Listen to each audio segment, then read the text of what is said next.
So, but one takeaway from your podcast that I remember was you found a lot of success with the Section 8 buyers specifically, right? Yeah. Huge success in Cleveland, Ohio. So selling to out of state investors. And you had in Florida and Pennsylvania. Are those also Section 8 buyers, or is that just a completely different product that you're focusing on there?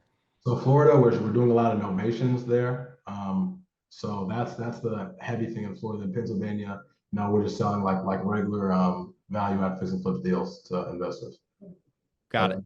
Cleveland, we're almost like primarily only doing if light rehab, we'll do very light rehab, but if not, we're really shooting for turnkey. So we didn't develop a lot of relationships with local fix and flippers. So we'll source the deals on the front end and then sell it to them.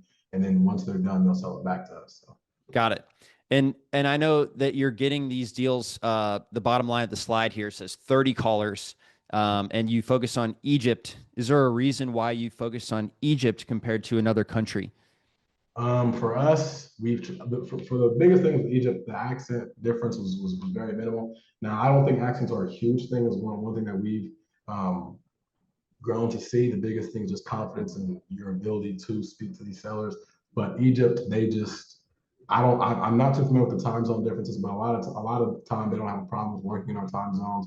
When I did do work in other areas, there'd be issues with that. So Egyptian calls have just been really good for us. So we just stick to what has been working. Were there any other countries you tried and didn't work so well? We had a lot in Philippines. We still have a few in Philippines, but Egypt is primarily what we're working with right now.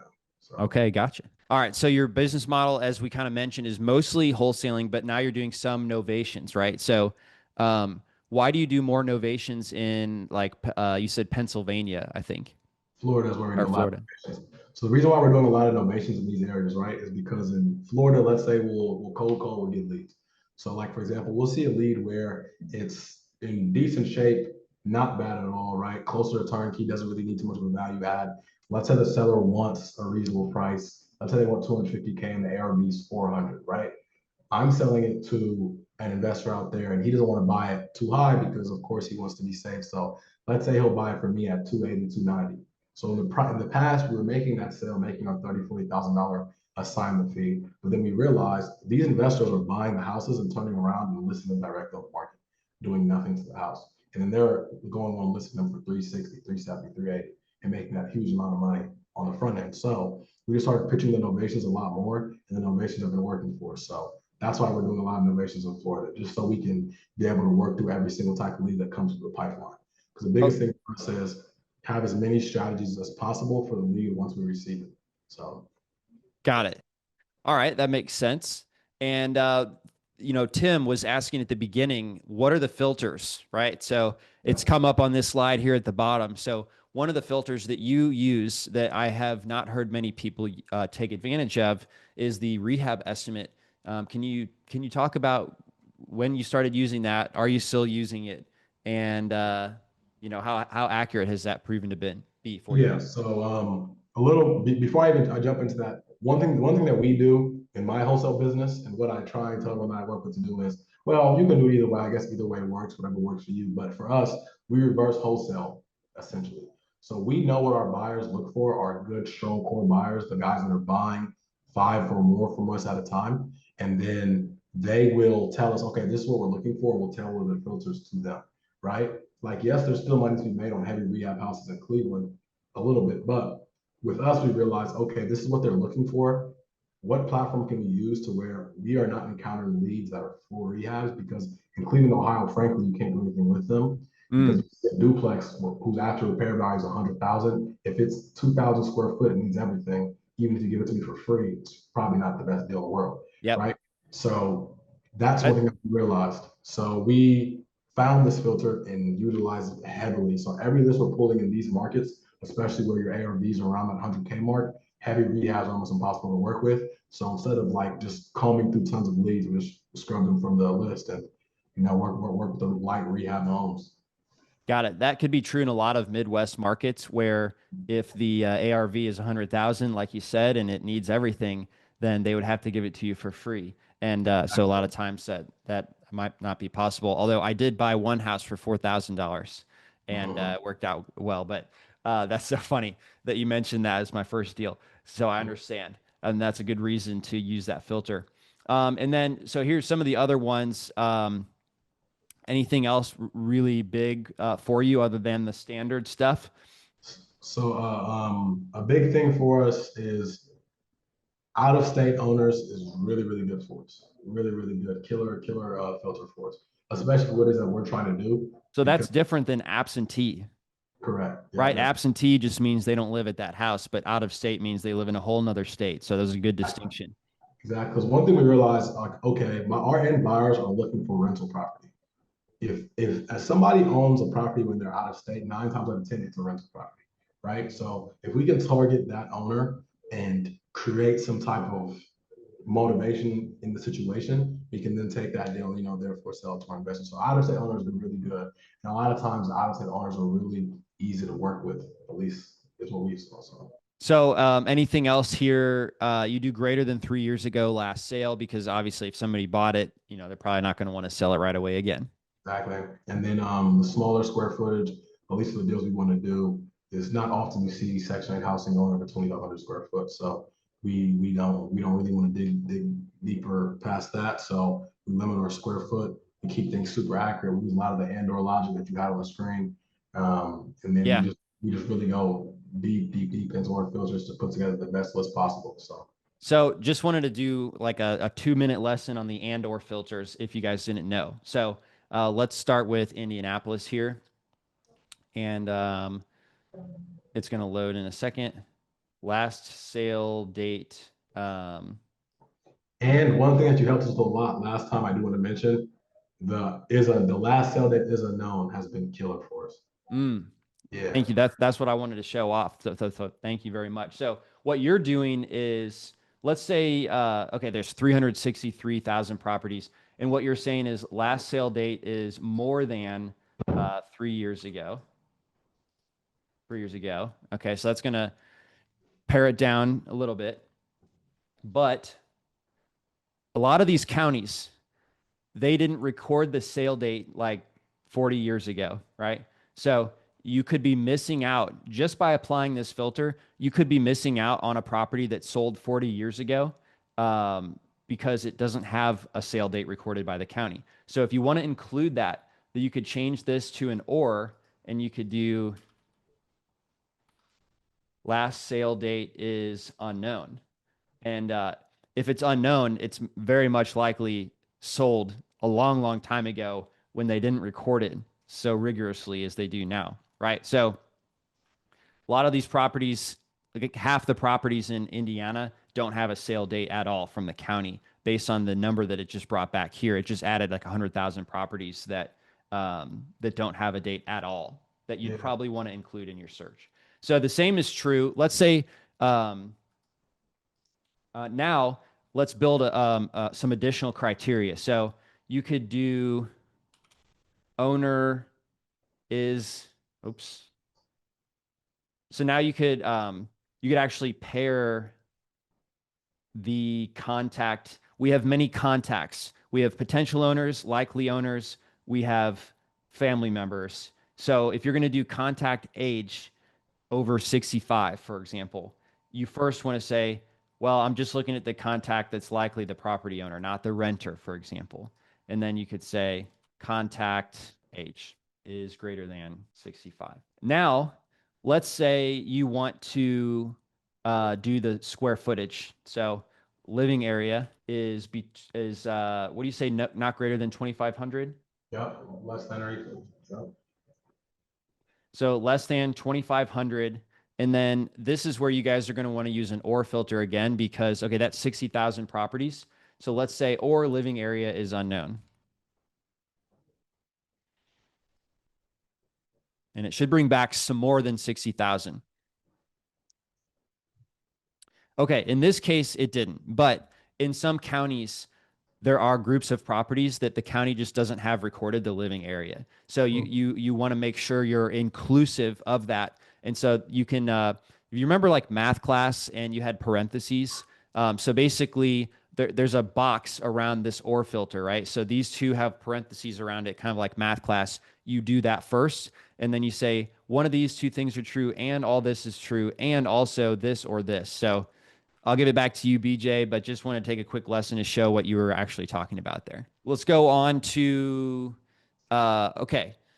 Is there really much meat here? This was discussed in the podcast. I know you divide your callers by geographic areas. You don't Yeah. have one caller calling Florida and also Pennsylvania and also Ohio, right? You kind of section them off. Is that true? Right. So essentially, the way that the business works is I'll section up the callers based on, like you said, geographical area, and then I'll put a certain amount of callers to that area. So let's say a market that I work in Cleveland, I'll put 6 callers in Cleveland, and they'll only call Cleveland. I do that so they can understand the market well. They can begin to understand streets, because a lot of times what these sellers will do is they'll ask your cold caller questions, and if your cold caller is not able to answer the questions, they'll instantly write them off. But our cold callers created familiarity with the market. So a seller can ask our cold caller questions like, what's going on with, oh, okay, you invest in Cleveland, what's going on in this street? How do y'all know about this street? Or my house is over here. So we do that so our cold callers starting to really, really understand. Like for example, a big one is Cleveland Clinic. A cold caller can mention Cleveland Clinic in the middle of a cold call, and that allows the seller to resonate with them. Like, okay, this is a guy that actually understands the area, not just a random guy giving me a phone call, despite the fact they are a random guy giving me a phone call. So That makes a lot of sense. Having knowledge about the market would allow that call to be much more effective. exactly. So, not something that might be completely obvious at first if you're doing different markets, but I'm really glad you mentioned that. Um, you handle the dispositions yourself still, right? So you've scaled up, but you actually do the dispositions. Could you talk about why is that? So right now I'm doing the dispositions because I sell to the same people and I love to develop relationships, right? So I handle dispositions personally because I get to network with different investors every single day and hear their pushback on deals, hear what they do like about deals, see how they're underwriting their deals, which allows me to, start picking stuff up for myself. So like I really, because I fix and flip now a little bit as well, I really learned a lot of that by selling deals. You know what I mean? I'm talking to investors, understanding what's going on with them, and that really just allowed them a better understanding for how seasoned investors evaluate deals. Because, like, for example, a guy that I sell to, I'm not sure if you guys know him, but like Steve Yoke out of Akron, Kansas area, right? I'm selling him deals. I've sat down with dinner with him. And he's explained to me what his process looks like, right? And he's flipping 100 houses a year. So when I'm able to gather that information from him, this flowing the deals is all worth it. So Makes a lot of sense. You have more relationships on the dispo side that are repeat compared to the acquisition side where it's usually just one time. exactly. Exactly. But I am actually training a virtual assistant to start this one with me. So So, in addition to cold calling, tell us about these other supplemental channels that you guys are using. yeah. So in addition to cold calling, we launched an AI messaging campaign. We're doing a little bit of Facebook ads, and then now we're also about to get ready to launch a huge direct mail campaign. I saw that you guys have that service, so we wanted to play around with it. But for us, it's been heavy cold calling, Facebook ads has been big for us. The thing about Facebook ads is our cost per lead is a little bit higher, but we like to have different marketing channels, just speaking to other people in the space. I really am trying to get away from being completely dependent on one thing, despite the fact that cold calling is our bread and butter. But on Facebook ads, we're probably spending about $5,000 or so a month on Facebook ads, and then everything else would be on cold calling. So then the AI messaging hasn't been the best for us, but we're actually working on a custom GPT in house that is being trained by myself to communicate with sellers the same way that I do. So. Got it. And then on the VA allocation here, when you're Mhm. talking about Cleveland, Pennsylvania, Florida, you're saying each one of those markets has about 5 to 6 people focused on that market, right? Right. So And do they operate as a team other than just calling the same market or, like what do they meet as a team or, have any goals as a team or how does that work? yeah, so since we last talked, the people in different positions have changed. So I had a new additions like my guy Judah. You guys probably haven't heard Judah Emmanuel. Those are two guys that really come and stepped up big and helped. So like they'll have a team of 5 to 6 VAs that they manage, right? So right now Judah's primarily doing Cleveland, Ohio, right? So his team does Cleveland. He meets with them. He manages their VAs. He manages the VAs and he manages the leads and plays the role of acquisition, right? And then you manually do the exact same thing with his market. But if that's like in his case, it's Dayton, Ohio, right? Then I have another guy doing Akron, Canton, there and thereafter for Cleveland. I mean for like Florida, Pennsylvania, stuff like that. So Understood. And then this may seem weird to you guys because Deal Machine has a dialer, as many of you are familiar with. It's a single line dialer. It has a 25% contact rate, which really can't be beat. I haven't seen another dialer beat that contact rate. So a combo of the way we prevent spam from showing up, et cetera. But BJ uses a different dialer, and that's actually pretty consistent with people who are calling over 50,000, homeowners a month. Is that then the multi-line dialer, it really does that's a necessity, right? So, what dialer are you using, BJ, and have you used multiple? So for in-house, what we do, we use Kixie, three-line power dialer. We use that in-house for my immediate wholesaling, and then of course I run the call center as well. On the call center, we're batch dialer and ready mode. Oh, okay, gotcha. And Yeah, then what's the 3 to 4 follow-ups? So you basically will, I mean, you'll try to contact them 3 times, and then you'll no longer call them, right? yeah.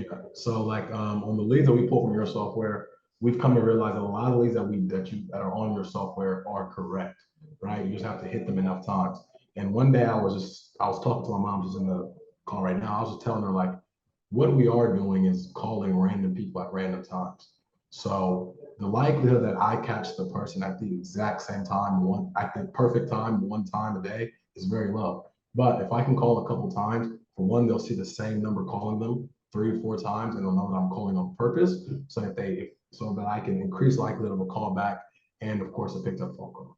So average assignment fee in at least Ohio, where we were talking about, was $7,500 per, right?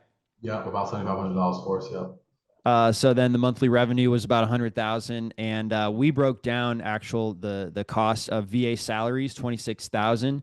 yeah. The dialer with your volume, $5,000. You guys even have an office now. Is that for you here in the States, or is that for everyone in Egypt? It's here in the States. So I'm in it right now. So the current office I'm in right now is where all like the acquisition guys come in and we just work together. So Cool. And then you did put in your Wi-Fi there, which is necessary, and Deal Machine. So 33,000 total cost, 100,000 revenue. Great job, and thanks for making the breakdown. It always really helps, I think, explain what exactly is going on when sharing this type of scenario. yeah. Um, so your VA actually logs the seller motivation, the property condition, asking price, and then you close the deals too. Yeah, so I'm not closing too many of them, but I mean, I do step in and do it occasionally. But right now, the people that close them are my acquisition guys.